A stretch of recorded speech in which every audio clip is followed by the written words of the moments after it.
Cleveland is about to make basketball history again, but this time it's the women who are taking center stage. And the implications could reshape how we think about professional sports entirely. The Forest City is preparing for something extraordinary. The return of professional women's basketball after years of absence, with a brand new WNBA franchise scheduled to tip off in 2028. But here's where it gets controversial. The team's leadership is making bold promises about becoming the most inclusive team in all of sports. What exactly does that mean? And can they actually deliver?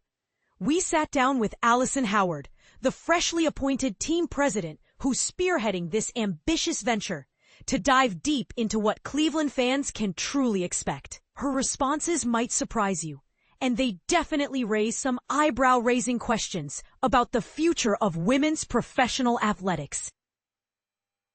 The Phoenix Rising. Why Cleveland's WNBA return matters more than you think.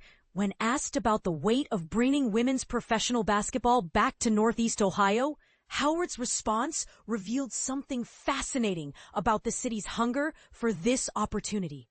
The honor of being named the first president of Cleveland's new WNBA franchise is something I don't take lightly, Howard explained. From the moment I stepped into this role, the energy from fans across Northeast Ohio, and honestly throughout the entire state, has been absolutely electric.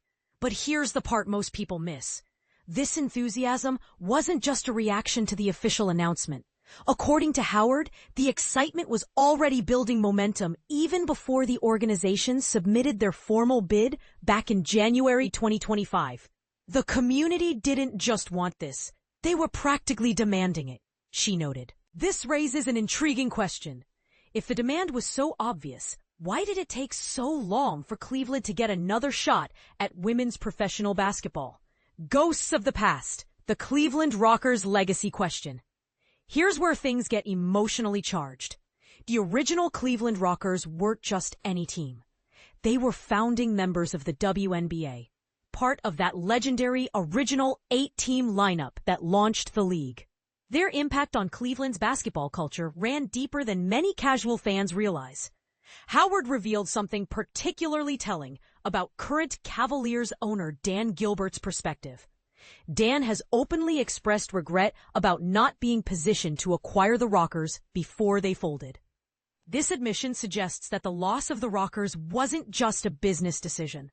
It was a missed opportunity that has haunted Cleveland's basketball community for years. Their legacy creates a powerful foundation that we're determined to build upon, Howard emphasized. We're not just looking to replace what was lost. We're aiming to offer something the Rockers never could. Year-round basketball programming that honors the past while boldly embracing the future. But this raises a controversial point. Should the new team try to recreate the Rockers' magic or completely reinvent what women's basketball means in Cleveland? The culture clash. Northeast Ohio's sports obsession meets women's basketball. Anyone who spent time in Northeast Ohio knows the region's sports fanaticism borders on religious devotion. But here's what's fascinating. Whether someone's supporting the Cavaliers, the Cleveland Monsters, or even the Canton Charge, people don't just watch games. They live and breathe their teams. They wear the gear. They know the stats. They argue about trades at grocery stores. The proof? Over 6,000 fans have already made initial payments for season tickets for a team that won't even play its first game until 2028. Think about that for a moment. Thousands of people are literally investing in a promise, a vision of what could be. But Howard's next statement is where things get really interesting and potentially divisive. We're committed to becoming the most inclusive team in all of professional sports. That's a massive claim. What does most inclusive actually mean in practice? And is it realistic to expect a sports franchise to lead social change, or should teams focus purely on winning games?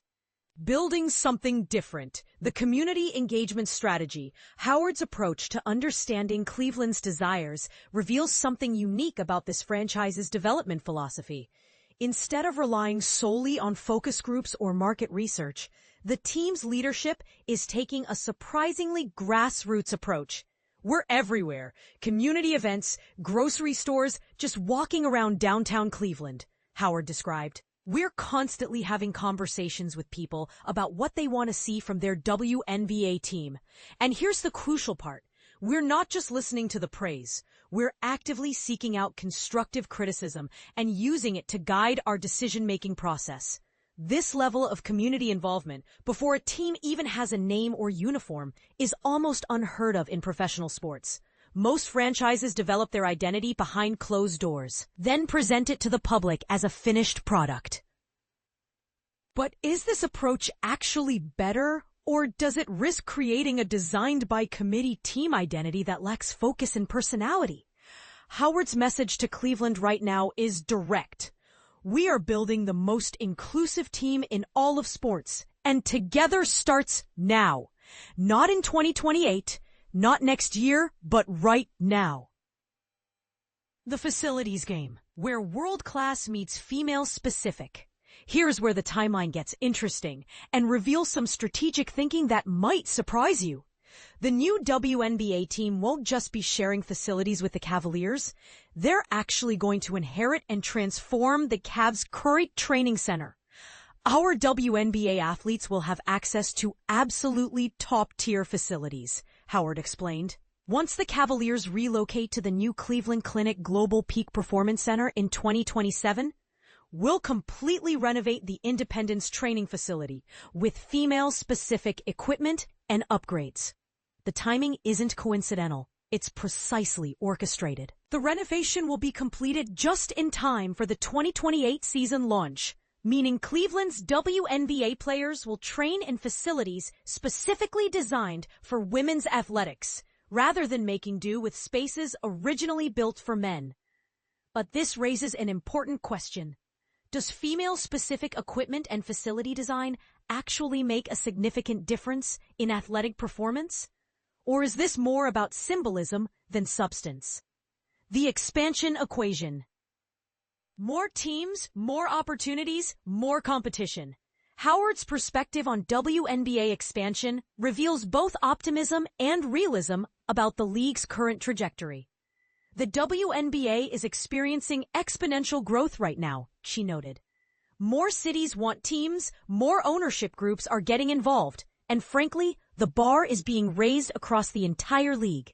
This growth directly addresses one of women's basketball's most persistent problems: talented college players who never get the chance to play professionally because there simply aren't enough roster spots available. Expansion is absolutely crucial, Howard emphasized. There are incredible athletes graduating from college programs every year who deserve the opportunity to continue their careers professionally. Our team will be part of changing that equation, offering more opportunities and investing in the long-term future of women's sports. But here's the controversial part. With more teams comes more competition, not just on the court, but for fan attention, corporate sponsorships, and media coverage. Can markets like Cleveland actually support another professional team? Or are we heading toward a situation where expansion dilutes the product? The business behind the vision. Money talks, but what is it saying? Let's talk about the elephant in the room, the business strategy that will determine whether this venture succeeds or becomes another cautionary tale. Howard is focused on two primary areas: growing those initial season ticket commitments, currently over 6,000, and establishing long-term corporate partnerships. We're being incredibly strategic and forward-thinking because the league is evolving so rapidly, she explained. The branding strategy reveals some interesting priorities. Rather than rushing to market with a team name and colors, the organization is planning to unveil these elements in early 2026, still 2 years before the first game. We'll be engaging the community for input on everything from colors to mascots to team identity, Howard promised. This is serious business, but we're going to have fun with the process. This timeline suggests either careful deliberation or potential uncertainty. Is taking this much time for branding decisions a sign of thoroughness, Or could it indicate hesitation about the team's market positioning? The leadership question. What makes Allison Howard the right choice? Howard's background reveals an interesting mix of high-profile experience and niche expertise. 20 years in sports, including stints with the Los Angeles Lakers and Kansas City Current. Plus extensive experience in corporate partnerships and purpose-driven sports branding. My passion for women's sports and community impact drives everything I do in this role, Howard stated. This isn't just about launching another professional sports team. It's about creating something that can genuinely impact how people think about women's athletics and community involvement. But here's what's fascinating and potentially controversial. Howard's vision seems to prioritize social impact and community building over pure basketball success. In professional sports, is that the right approach? The uncomfortable questions we need to ask. As Cleveland prepares for its WNBA return, several challenging questions emerge that fans, media, and the organization itself need to address honestly. Can a professional sports team actually be the most inclusive in all of sports while still maintaining competitive excellence?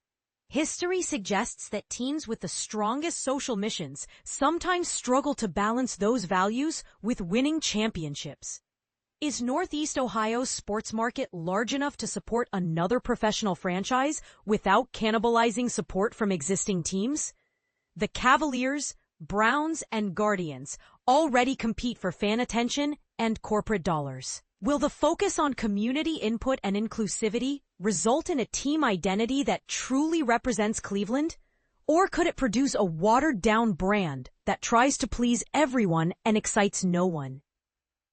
Most importantly, are Cleveland fans ready to support women's professional basketball with the same passion they show for men's sports?